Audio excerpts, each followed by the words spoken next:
নমস্কার, নিউজ 18 বাংলায় আপনাদের সকলকে স্বাগত। আপনাদের সঙ্গে রয়েছে আমি সোনিয়া। নজর রাখতে হচ্ছে এই বুলেটিনের শুরুতে। ভোট মিটে গিয়েছে, রেজাল্ট বেরিয়ে গিয়েছে, বাংলায় একেবারে সবুজ ঝড়। বৈঠকে কিন্তু মুখ্যমন্ত্রী মমতা বন্দ্যোপাধ্যায় বৈঠক ডেকেছেন আবারও, কবে? 11ই জুন।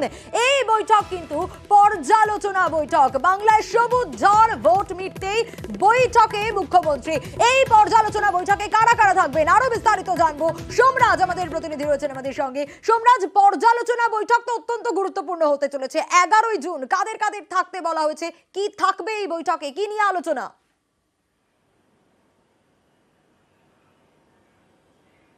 দেখো, মূলত প্রশাসনিক বৈঠক করবেন মুখ্যমন্ত্রী মমতা বন্দ্যোপাধ্যায়। 11ই জুন বিকেল 4টে থেকে নবান্ন সভাঘরে হবে এই বৈঠক।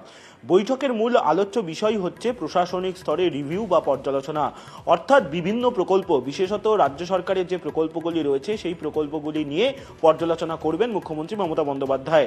তুমি জানো যে গত মার্চ মাসের মাঝামাঝি সময় পর থেকেই নির্বাচনী আচরণবিধি চালু হয়ে যায় এবং গতকাল পর্যন্ত নির্বাচনী আচরণবিধি ছিল, অর্থাৎ প্রায় 3 মাস নির্বাচনী আচরণবিধি ছিল এবং সেই কারণে রাজ্য সরকারের একাধিক যে প্রকল্পের কাজ, সেই প্রকল্পের কাজগুলি কার্যত হলেও কিন্তু নির্বাচনী আচরণবিধি থেকে অনেক নতুন কাজ করতে পারেনি রাজ্য সরকার। আর সেই কাজগুলিকে ত্বরান্বিত করার পাশাপাশি কোথায় কোন জায়গায় গাফিলতি রয়েছে তা নিয়ে এবার পর্যালোচনা করবেন মুখ্যমন্ত্রী মমতা বন্দ্যোপাধ্যায়।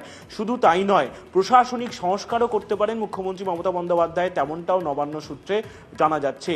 ফলত একদিকে যেমন প্রশাসনিক সংস্কার, অন্যদিকে কোন কোন কাজে কোথায় কোথায় গাফিলতি রয়েছে তা নিয়ে পর্যালোচনা। তৃতীয়ত, দফতর ধরে ধরে মুখ্যমন্ত্রী মমতা বন্দ্যোপাধ্যায় পর্যালোচনা করবেন 11ই জুনের বৈঠকে। যেটা সবথেকে গুরুত্বপূর্ণ যে এই বৈঠকে মুখ্যমন্ত্রী মমতা বন্দ্যোপাধ্যায় প্রত্যেকটি দফতরের মন্ত্রীদের, অর্থাৎ পূর্ণমন্ত্রী, স্বাধীন দায়িত্বপ্রাপ্ত মন্ত্রী, প্রতিমন্ত্রী, তাদের সবাইকে সশরীরে উপস্থিত থাকতে বলেছেন নবান্ন সভাঘরে। পাশাপাশি প্রত্যেকটি দপ্তরের সচিবরা, প্রত্যেকটি দপ্তরের ডিরেক্টররা তারাও থাকবেন সশরীরে উপস্থিত। পাশাপাশি প্রত্যেকটি জেলার জেলা শাসকদেরও এবং পুলিশের উচ্চ পর্যায়ের আধিকারিকদেরও সশরীরে উপস্থিত থাকতে হবে এই বৈঠকে।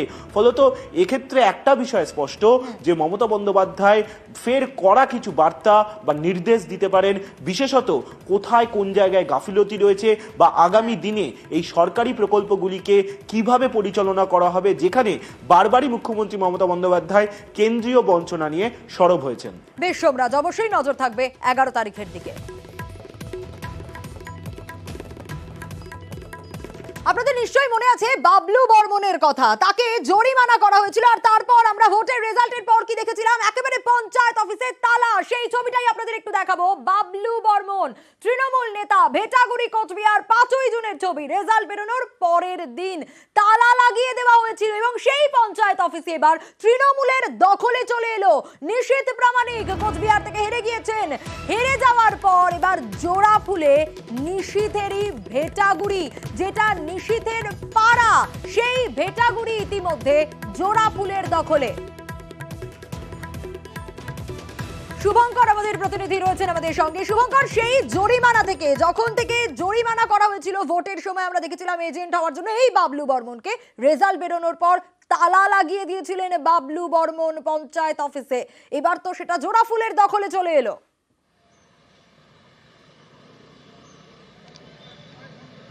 একদমই সোনিয়া, দেখো ভেটাগুড়ি, নিশীথ প্রামাণিকের গড় ভেটাগুড়ি, এখানে দুটি গ্রাম পঞ্চায়েত রয়েছে, ভেটাগুড়ি 1 ও ভেটাগুড়ি 2।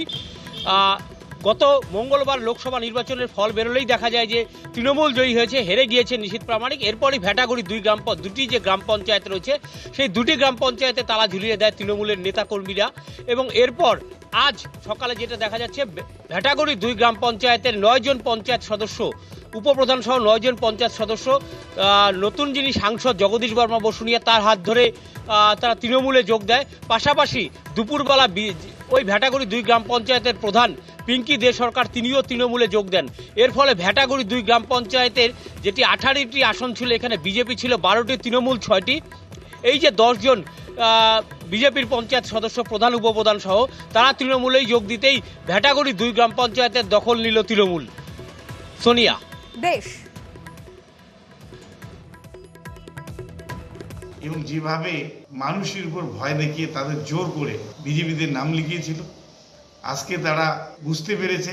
উপপ্রধান সহ 9 জন বিজেপির পঞ্চায়েত সদস্য তারা এসে আমার কাছ থেকে, আমার হাত থেকে তারা তৃণমূল কংগ্রেসে যোগ দিলেন বলছি না আমরা 9 জন পঞ্চায়েত সংখ্যাগরিষ্ঠ হলে আগামী দিনের সমস্ত কিছু আমরা প্রধানকে বাধ্য করব, সে তার পদ থেকে পদত্যাগ করে পুনরায় সেখানে প্রধান গঠন করব খুব তাড়াতাড়ি।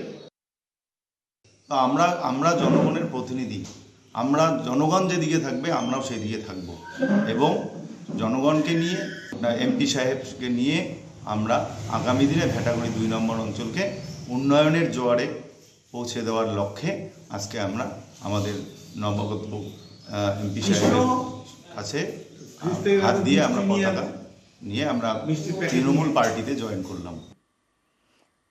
আর এবার নজর মাথা ভাঙার দিকে, কারণ সেখানেও পঞ্চায়েতে বদল, বিজেপির পঞ্চায়েত চলে গেল তৃণমূলের হাতে। রাজেশ আমাদের প্রতিনিধি রয়েছেন আমাদের সঙ্গে।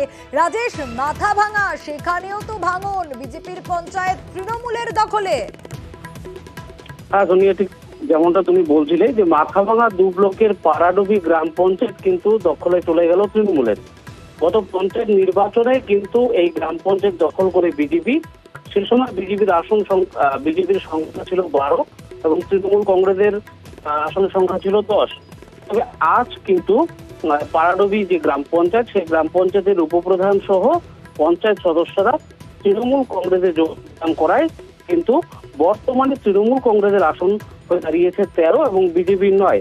যার ফলে কার্যত কিন্তু পাড়াডুবি এই গ্রাম পঞ্চায়েত দখলে চলে গেল তৃণমূলের। আজ তৃণমূল কংগ্রেসের জেলা সভাপতি অভিজিৎ দেবভৌমিক তাদের হাতে দলীয় পতাকা তুলে দেন। কোচবিহারের মাথাভাঙার এই 2 ব্লকের পাড়াডুবি গ্রাম পঞ্চায়েত এলাকার উন্নয়নের জন্য এবং এলাকায় শান্তি শৃঙ্খলা বজায় রাখার জন্যই তৃণমূল কংগ্রেসে যোগদান করেছেন বলে জানিয়েছে তৃণমূল কংগ্রেসের জেলা সভাপতি। বেশ,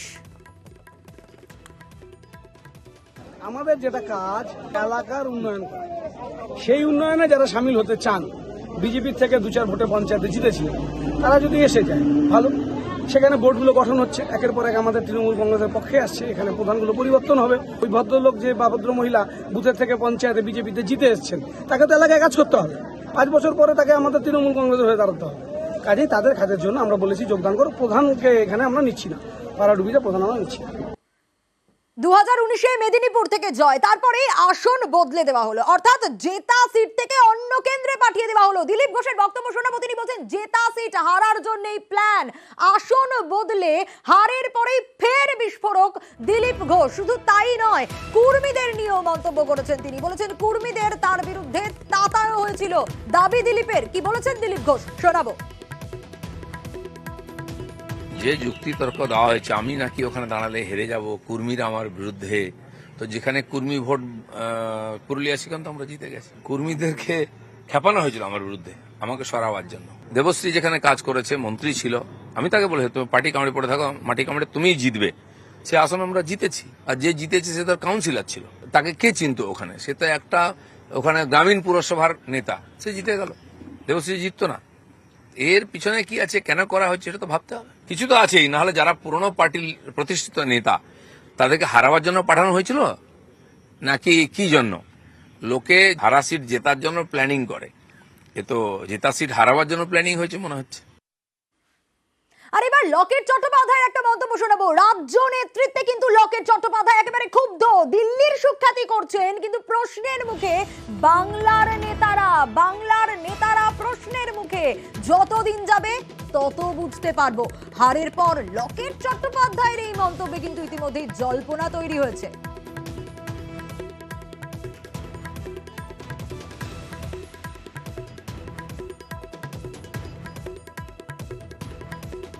মৈত্রেয়ী আমাদের প্রতিনিধি রয়েছেন আমাদের সঙ্গে টেলিফোনে। মৈত্রেয়ী, খুব স্বাভাবিকভাবে এই প্রশ্নটা তো উঠছেই, দিল্লির নেতাদের জন্য সুখ্যাতি করছেন। আমি আসবো মৈত্রেয়ী তোমার কাছে, তার আগে একটু লকেট চট্টোপাধ্যায় কি বলেছেন দর্শকদের শোনাই। একটা কথা বলতে পারি যে কেন্দ্রীয় নেতৃত্ব কিন্তু প্রচুর পাশে দাঁড়িয়েছিলেন।